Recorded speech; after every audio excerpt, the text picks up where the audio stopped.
your job to be fun and enjoyable rather than depressing and dreading? A small biz genius article states that employees who decide to make the switch and become their own independent employers are more fulfilled and motivated to work. Being an entrepreneur and working for yourself is more enjoyable, some will say, than working underneath somebody else's clock. My parents have owned and operated their own business for the past 25 years, and I have gotten a chance to have a personal look into what the entrepreneurship world is like. I have also done some deep research to profoundly educate myself on what being an entrepreneur is and the world that comes with it, as well as the life of an employee. Maybe many of you are working in the industry, but the start of most entrepreneurs' lives does not statistically start until they're 40 years old. So maybe you're 24 straight out of college, and you can, still work for somebody else, and down the road you still have many years to make your own business and become an entrepreneur. Today I will inform you on the information I have gathered of being an entrepreneur instead of working for somebody else. I will tell you what it means to be your own boss, the benefits of being your own boss, and the mental toll it takes on a person to work for somebody else, as well as a short scenario I got from an employee. I hope today you leave informed on the benefits of being an entrepreneur rather than working for somebody else. The Collins Dictionary classifies one's own boss as working for yourself and making your own decisions and life choices instead of having somebody else tell you what to do. Does that not sound amazing?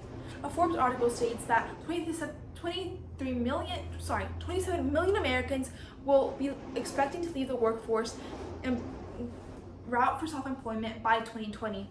You are not alone if you're thinking of becoming your own boss. This same Forbes article lists the 5 signs that it is time to be your own boss.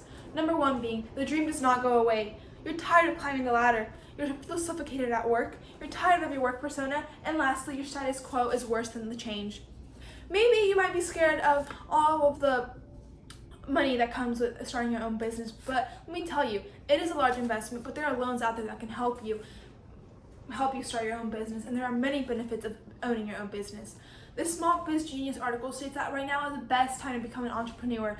The failure rate has never been lower and the success rate has never been higher, at 22.5% failure rate in the first year and a 77.5% success rate in the first year.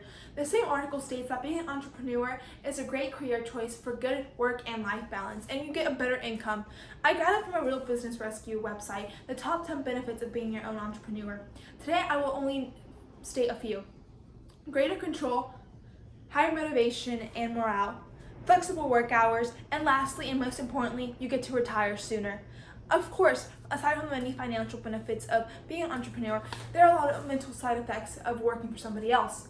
Maybe you aren't happy at your job due to the management, or you like to be independent. According to the Center for Disease and Control Prevention article, 63% of Americans are part of the labor force.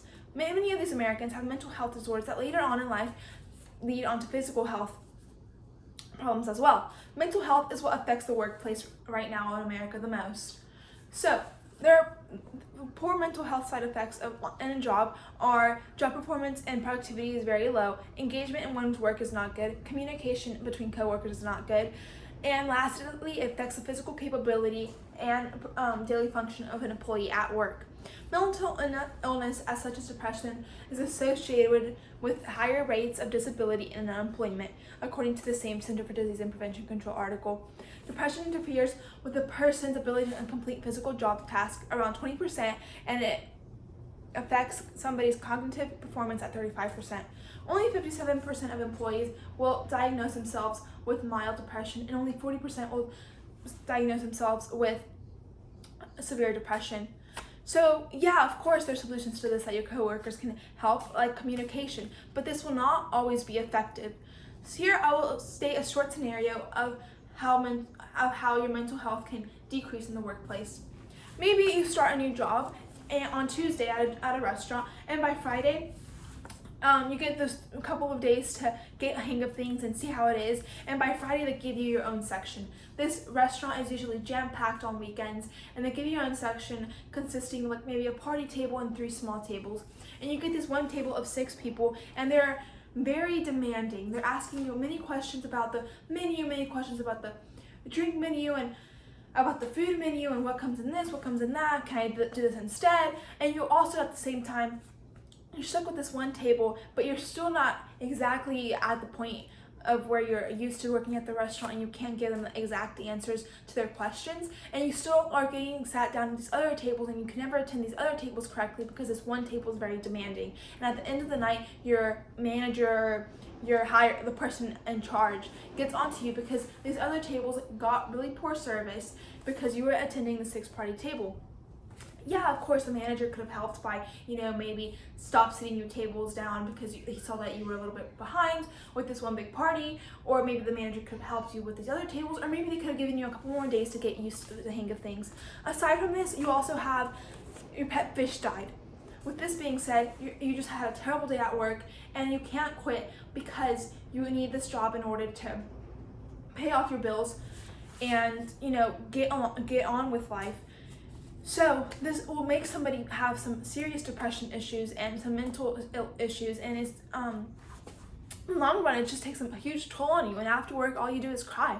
Hopefully you have obtained and gotten a chance to process information of why being your own boss is better for your mental health. There's more benefits and more income to being your own boss rather than working for somebody else.